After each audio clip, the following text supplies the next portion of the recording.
In this video, I'm going to be teaching you how to write variable equations using a word problem. So if you have a word problem like this that says, Sienna got out her blue balls. She mixed them together with her 10 green balls. When she counted all the balls together, she had 30 balls. Write the equation for this word problem.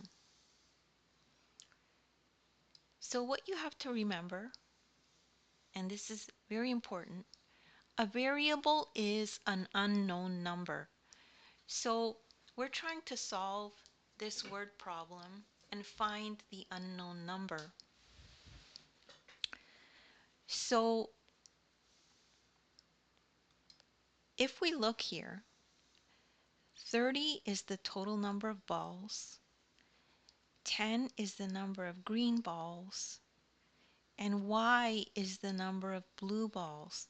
This is the variable we are trying to solve because we don't know how many blue balls we have. This is the one that we're trying to solve. So we know 30 is the total number of balls, but how do you get to 30? You would have to add the green balls and blue balls together. So if you think of that, that's pretty simple, right? It would be number of blue balls plus number of green balls equals the total number of balls. So now what we do is we put the numbers in instead of these words for this equation. So it would look like this. Why? Because we don't know the number of blue balls. The number of blue balls is y. So y plus number of green balls is 10. And then equals total number of balls, which is 30, right here.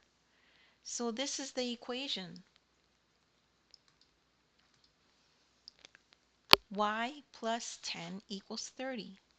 So you could just pause this video and just look at this whole sequence of steps. And then if you still don't understand it, just start the video again and review it. You will understand it once you see it a couple times.